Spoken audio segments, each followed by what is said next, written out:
Hello అండి, welcome back to ఊహల పల్లకి. ఇవాళ మనం వినబోయే స్టోరీ హృదయం ఎక్కడున్నది పార్ట్ 13.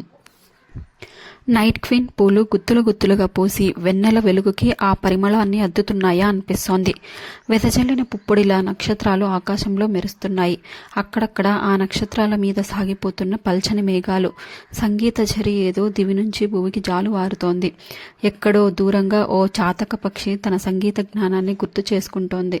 వింజామర వీస్తున్న పిల్లగాలి. ఆమె పొత్తి కడుపుపై తలపెట్టుకుని పడుకున్నాడు అతను. ఇద్దరూ కలిసి నక్షత్రాలు లెక్క పెట్టారు.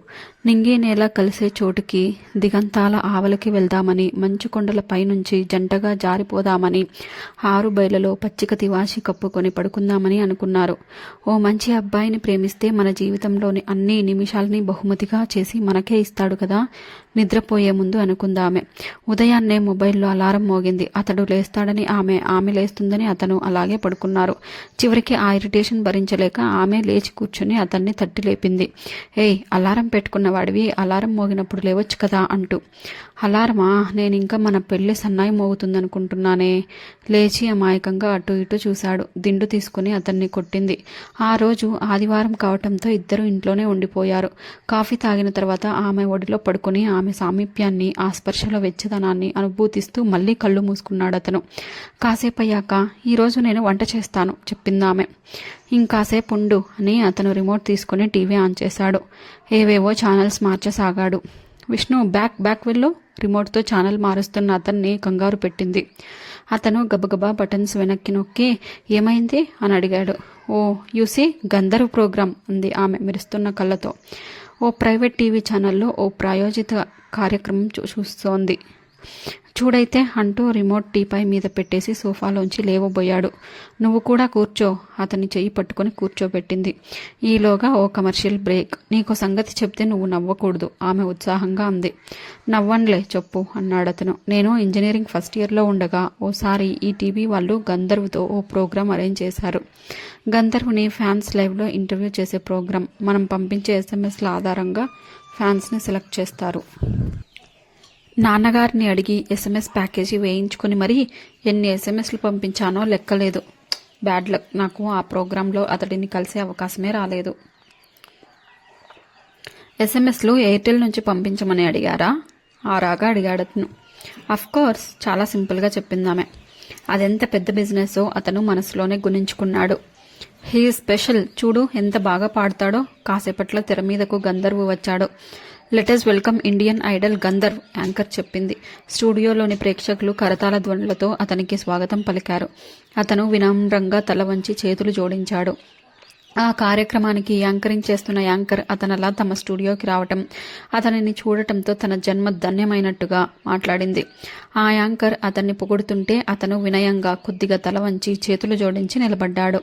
ఇంత చిన్న వయసులో ఓ పక్క సినిమా పాటలు పాడుతూ, ఇటుపక్క కచేరీలు చేస్తూ మీ ప్రతిభని దేశమంతటా మార్మోగిస్తున్నారు. మా ప్రేక్షకుల్ని మీ సంగీత రసజరిలో ఓలలాడిస్తారని ఆశిస్తున్నాను, నవ్వుతూనే అడిగింది యాంకర్. పాట పాడటమే నా భాగ్యం చెప్పాడతను అదే వినయంతో. గంధర్వ్ ఒక్క క్షణం అలా కళ్ళు మూసుకున్నాడు. విష్ణు ఎడమవైపుకు తిరిగి యశస్విని చూశాడు. ఆమె ఆరాధనగా అతడినే చూస్తోంది. గంధర్వ్ అటు తిరిగి ఆర్కెస్ట్రా బృందంతో ఏదో చెప్పాడు. ఆర్కెస్ట్రా బృందం తమ వాయిద్య పరికరాలని సరిచూసుకుని ఒక్కసారిగా శృతి అందుకుంది. తర్వాత అతను కళ్ళు మూసుకొని పాడటం మొదలుపెట్టాడు. ఏదో పాట పాడాడు. విష్ణుకి ఒక్క ముక్క అర్థమైతే ఒట్టు. అక్కడి నుంచి లేచి వెళ్ళిపోబోయాడు. యశస్వి అతని చెయ్యి పట్టుకొని కూర్చోబెట్టింది. ఆ గొంతులో ఏదో మాధుర్యం ఉంది. విన్న కొద్దీ ఆమెకు వినాలనిపిస్తోంది. చేతిలో పాటకు సంబంధించిన ఓ స్క్రిప్ట్ కూడా లేకుండా పాటలో లీనమైపోయి తనెదురుగా ఆ దేవతో, సంగీత సరస్వతో నించున్నట్టే భక్తిగా, వినమ్రంగా, తన్మయంగా అతను పాడిన తర్వాత విష్ణుకి అర్థమైంది.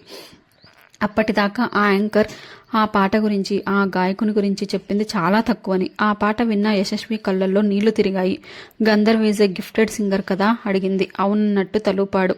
కానీ యశు, నాకు తెలియక అడుగుతాను, ఇదేం పాటమ్మా? ఆ ప్రియే అన్న మాట తప్పితే ఆ పాటలు నాకు ఒక్క ముక్క అర్థమైతే ఒట్టనుకో. That is totally Greek and Latin for me చెప్పేసి అదేదో పెద్ద జోక్ చెప్పినట్టే నవ్వేశాడు. ఆమె నవ్వలేదు, విలవిల్లాడిపోయింది. విష్ణు, అది జయదేవుని అష్టపది. జయదేవుని అష్టపది, త్యాగయ్య కీర్తనలు, అన్నమయ్య కీర్తనలు ఇవన్నీ మన జాతి సంపద. మనం కాపాడుకోవాలి. మన తెలుగు సినిమాల్లో ఎన్నో పాటలు ఆ అష్టపదుల్లోంచి, ఆ కీర్తనల్లోంచి వచ్చినవే ఎమోషనల్గా చెప్పిందామె. అలా చెప్తుండడం వల్ల ఆమె గొంతు కొద్దిగా వణికింది. అతనికి ఒక అపరాధ భావం లాంటిది కలిగింది. అయ్యుండొచ్చు యశు, కానీ వాటన్నింటినీ అప్రిషియేట్ చేయాలంటే ముందు మనకు అదేంటో అర్థం కావాలి కదా. తన సహాయతను ఒప్పుకున్నాడు. కమాన్ విష్ణు, జీవితంలో ఎన్నో తెలియని విషయాలని మనం అర్థం చేసుకుంటున్నాం. ఇవి కూడా అంతే. అర్థం తెలియకపోతే తెలుసుకోవాలి. అబ్బో, జయదేవుని అష్టపది అంటే అమృత గుళికే. అర్థం నేను చెప్తా చూడు. పదసి యది కించిదపి దంత రుచి కౌమిది అంటే వెన్నెల గురించి నాలుక ఎంత వర్ణించి చెప్పినా దంతాలకు ఆ రుచి తెలుస్తుందా అని అర్థమన్నమాట. ఆ పదం తను మళ్లీ పాడి అనునయంగా అతనికి అర్థమయ్యే విధంగా చెప్పింది యశస్వి. Is it? ఆ అర్థమై విస్తుపోయాడు విష్ణు. మరేమనుకున్నావు? ధరతి ధర తిమిరం అతి ఘోరం అంటే తన ప్రియసఖిని ఎవరైనా తీసుకెళ్లిపోతే ఆ ప్రియునికి ప్రపంచంలో అంతకన్నా చీకటి ఏముంటుంది అని అర్థం. ఆమె అలా ఒక్కో వాక్యమే పాడుతూ అర్థం చెప్తుంటే అతనికి మతిపోయినంత పనైంది. యశు, నీకివన్నీ ఎలా తెలుసు? ఆమె వైపు అబ్బురంగా చూస్తూ అడిగాడు. నేను చిన్నప్పుడు మ్యూజిక్ నేర్చుకున్నాను కదా. అర్థం తెలుసుకొని పాడితే పాటలో భావం చక్కగా పలుకుతుందని మా మ్యూజిక్ టీచర్ చెప్పేవారు. ఆమె ఆ నిమిషంలో మరింత అపురూపంగా అనిపించింది. ఇక ఇది ఆమెలో తను స్పృశించని కొత్త కోణం. యశు, ఐ లవ్ యూ కౌగిలించుకొని చెప్పాడు. యశస్వి ఏ పని చేస్తున్నా పాట వినిపిస్తే చాలు ఆమె తల ఊపుతుంది. చేతి వేళ్లతో చిన్నగా టేబుల్ మీద దరువు వేస్తుంది, లేదా కాలు కదిపి ఓ స్టెప్ వేస్తుంది. చివరికి స్టార్ హోటల్లో భోజనం చేయటానికి వెళ్ళినా సరే అక్కడ సింగర్ ఉంటే చాలు ఏదో ఒక పాట అడిగి మరీ పాడించుకుని మైమరిచిపోయి వింటుంది. ఈ విషయాన్ని విష్ణు చాలాసార్లు గమనించాడు. అప్పుడే అతని మనసులో ఒక ఆలోచన రూపుదిద్దుకుంది. మన యాన్యువల్ మీట్కి గంధర్వ్ని ఇన్వైట్ చేశాం. ఉన్నట్టుండి ఒకరోజు సింపుల్గా చెప్పాడు. ఆమె అదిరిపడింది. కుర్చీలోంచి లేచి నిలబడింది. వావ్, గంధర్వా! ఆమె ఎక్సైట్మెంట్ చూసి అతనికి ముచ్చటేసింది. ఆమె సంతోషాన్ని దాచుకోదు. ఆమె కళ్ళల్లో వెలిగే ఆ సంతోషాన్ని చూడటానికైనా ఆమెను సంతోషపెడదామనిపిస్తుంది. నీకు తెలీదు విష్ణు, అతను చాలా బిజీ. మళ్ళీ కుర్చీలో కూర్చుంటూ చెప్పింది. అవును, బిజీగా ఉన్న వాళ్ళని ఇన్వైట్ చేస్తేనే కిక్ వస్తుంది. కానీ ఖాళీగా కూర్చుని ఈగలు దోమలు తోలుకునే వాళ్ళని పిలిచి ప్రోగ్రాం చేయిస్తే కిక్ ఏముంటుంది? నవ్వుతూ చెప్పాడు.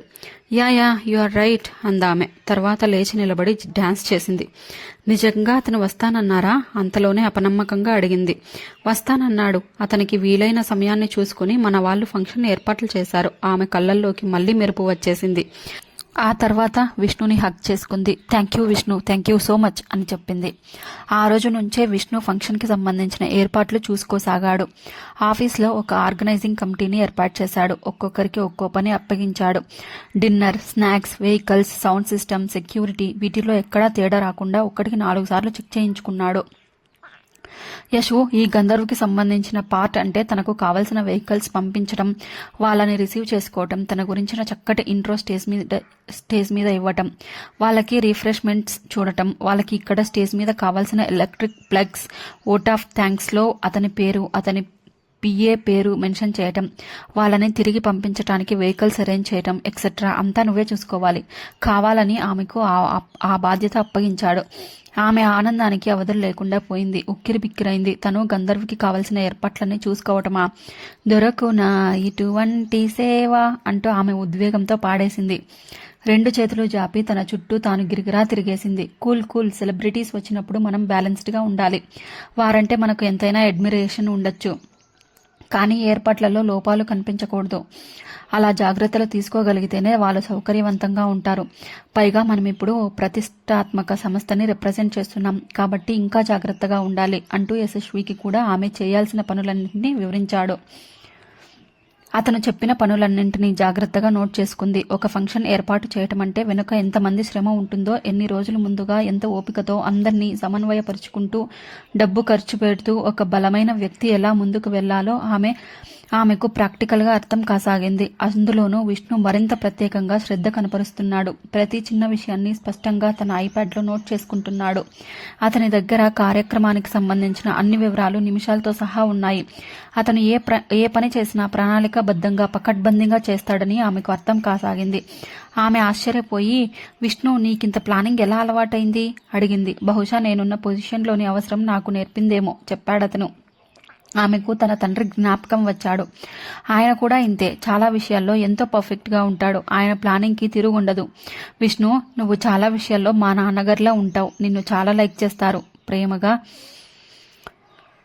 చెప్పింది. ఓ అమ్మాయికి ప్రేమికుడిలో తన తండ్రి లక్షణాలు కనిపిస్తున్నాయంటే అది నిజంగా చాలా గొప్ప విషయం. ఆ అబ్బాయిని ఆ అమ్మాయి మనసా వాచా ప్రేమిస్తున్నట్టే. ఎక్కడో చదివిన వాక్యాలు అతనికి గుర్తుకొచ్చాయి. కానీ పైకి మాత్రం వామ్మో అంటూ భయం నటించాడు. ఆమె నవ్వి, ఎందుకు భయపడుతున్నావు అని అడిగింది. గర్ల్ ఫ్రెండ్ పేరెంట్స్ని కలుసుకోవడం చిన్న విషయం కాదు కదా చెప్పాడతను.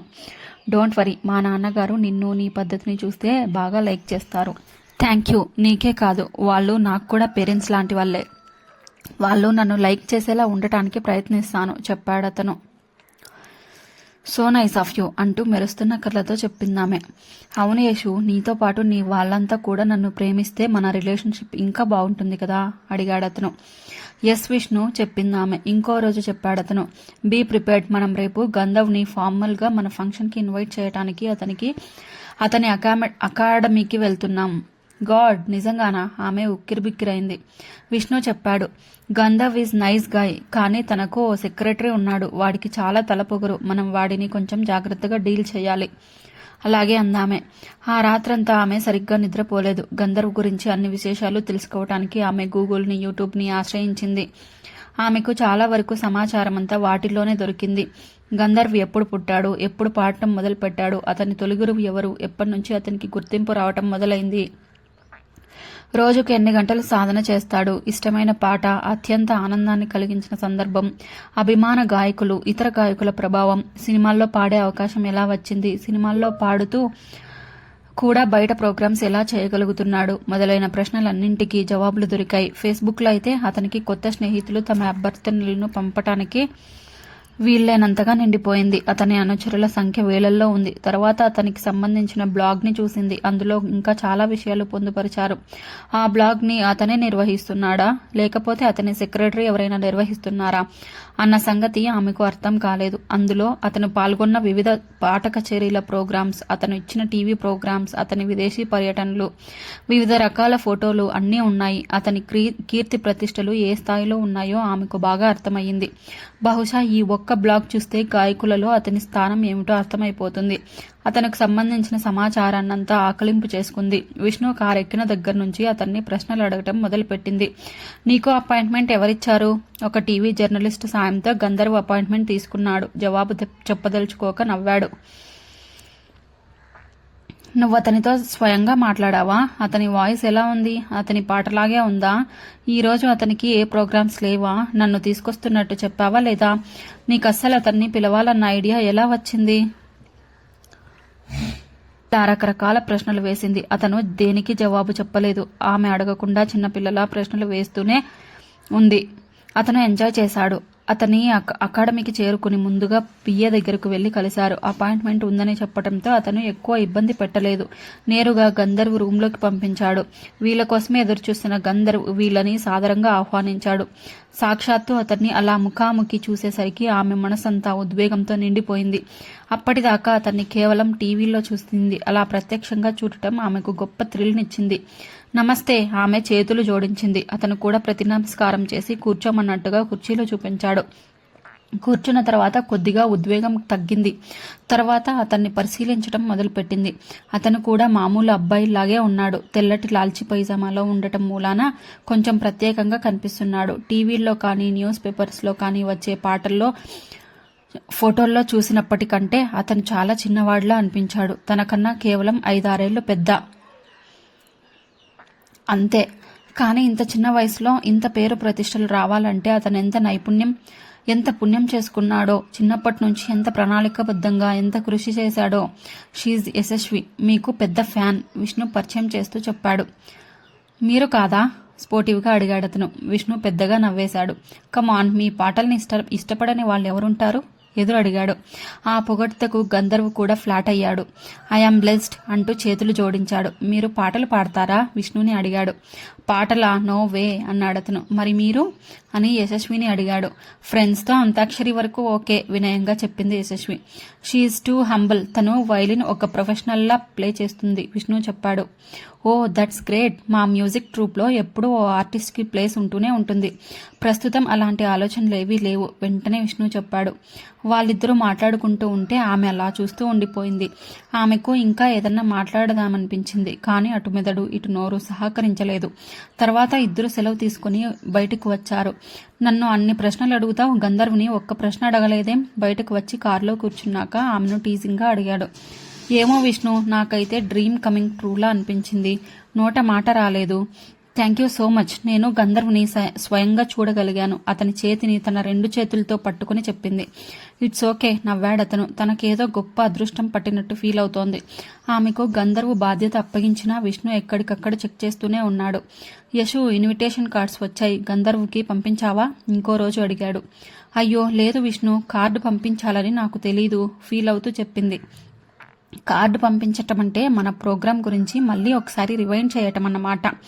ఎటు ఆ కార్డులో అతని ప్రోగ్రాం గురించిన వివరాలు ఉంటాయి కాబట్టి తను కూడా ఓసారి చూసుకుంటాడు కదా, తనకి కమిట్మెంట్ పెరుగుతుంది చెప్పాడు విష్ణు. అలాగే విష్ణు అంది ఆమె. కొంచెం ప్లెజెంటబుల్గా ఉండి బాగా మాట్లాడగలిగిన వాళ్లకు కార్డు ఇచ్చి పంపించు. తన కోసం మనం ఎదురు చూస్తుంటామని కూడా చెప్పి రమ్మను అతను సూచనలిచ్చాడు. అంతే అండి ఇవాళ ఎపిసోడ్.